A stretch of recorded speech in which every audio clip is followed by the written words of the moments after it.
नागपंचमी की सबसे प्राचीन कथा। जब नागदेव बने भाई। प्राचीन काल में एक सेठ जी के 7 पुत्र थे। सातों के विवाह हो चुके थे। सबसे छोटे पुत्र की पत्नी श्रेष्ठ चरित्र की विदुषी और सुशील थी, परंतु उसके भाई नहीं था। एक दिन बड़ी बहू ने घर लीपने को पीली मिट्टी लाने के लिए सभी बहुओं को साथ चलने को कहा तो सभी धलिया और खुरपी लेकर मिट्टी खोदने लगी। तभी वहाँ एक सर्प निकला, जिसे बड़ी बहू खुरपी से मारने लगी। ये देखकर छोटी बहू ने उसे रोकते हुए कहा, मत मारो इसे, ये बेचारा निरपराध है। ये सुनकर बड़ी बहू ने उसे नहीं मारा। तब सर्प एक ओर जा बैठा। तब छोटी बहू ने उससे कहा, हम अभी लौट कर आती हैं, तुम यहाँ से जाना मत। ये कहकर वह सबके साथ मिट्टी लेकर घर चली गई और वहाँ कामकाज में फंसकर सर्प से जो वादा किया था उसे भूल गई। उसे दूसरे दिन वह बात याद आई तो सबको साथ लेकर वहाँ पहुँची और सर्प को उस स्थान पर बैठा देखकर बोली, सर्प भैया नमस्कार। सर्प ने कहा, तू भैया कह चुकी है, इसलिए तुझे छोड़ देता हूँ, नहीं तो झूठी बात कहने के कारण तुझे अभी डस लेता। वह बोली, भैया मुझसे भूल हो गई, उसकी क्षमा मानती हूँ। तब सर्प बोला, अच्छा, तू आज से मेरी बहन हुई और मैं तेरा भाई हुआ, तुझे जो मानना हो मान ले। वह बोली, भैया मेरा कोई नहीं है, अच्छा हुआ जो तू मेरा भाई बन गया। कुछ दिन व्यतीत होने पर वह सर्प मनुष्य का रूप रखकर उसके घर आया और बोला कि मेरी बहन को भेज दो। सबने कहा कि इसके तो कोई भाई नहीं था, तो वह बोला, मैं दूर के रिश्ते में इसका भाई हूँ, बचपन में ही बाहर चला गया था। उसके विश्वास दिलाने पर घर के लोगों ने छोटी को उसके साथ भेज दिया। उसने मार्ग में बताया कि मैं वही सर्प हूँ, इसलिए तू डरना नहीं और जहाँ चलने में कठिनाई हो वहाँ मेरी पूंछ पकड़ लेना। उसने कहे अनुसार ही किया और इस प्रकार वह उसके घर पहुँच गई। वहाँ के धन ऐश्वर्य को देखकर वह चकित हो गई। एक दिन सर्प की माता ने उससे कहा, मैं एक काम से बाहर जा रही हूँ, तू अपने भाई को ठंडा दूध पिला देना। उसे यह बात ध्यान न रही और उससे गर्म दूध पिला दिया, जिसमें उसका मुख बेतरह जल गया। ये देखकर सर्प की माता बहुत क्रोधित हुई, परंतु सर्प के समझाने पर शांत हो गई। तब सर्प ने कहा कि बहन को अब उसके घर भेज देना चाहिए। तब सर्प और उसके पिता ने उसे बहुत सा सोना, चांदी, जवाहरात, वस्त्र भूषण आदि देकर उसके घर पहुंचा दिया।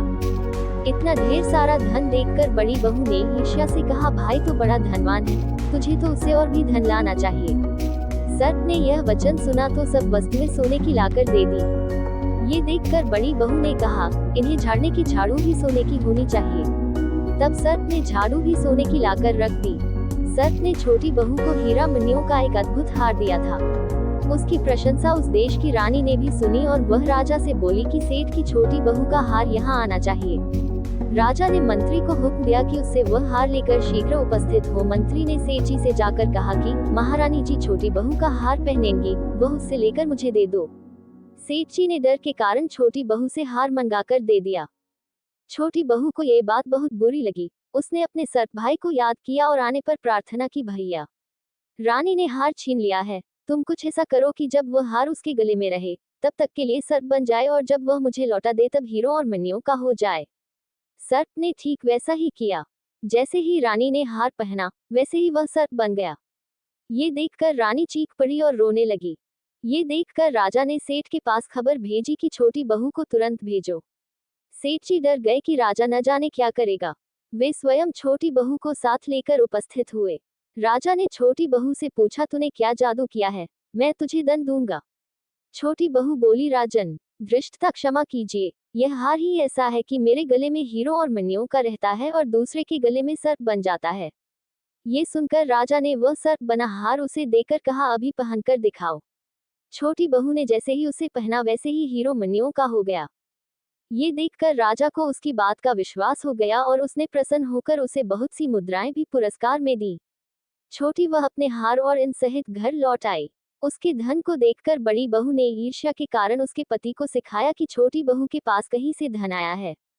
ये सुनकर उसके पति ने अपनी पत्नी को बुलाकर कहा, ठीक ठीक बता कि यह धन तुझे कौन देता है। तब वह सर्प को याद करने लगी। तब उसी समय सर्प ने प्रकट होकर कहा, यदि मेरी धर्म बहन के आचरण पर संदेह प्रकट करेगा तो मैं उसे खा लूंगा। ये सुनकर छोटी बहू का पति बहुत प्रसन्न हुआ और उसने सर्प देवता का बड़ा सत्कार किया। उसी दिन से नागपंचमी का त्योहार मनाया जाता है और स्त्रियां सर्प को भाई मानकर उसकी पूजा करती हैं। कथा संपूर्ण। जय नाग देवता।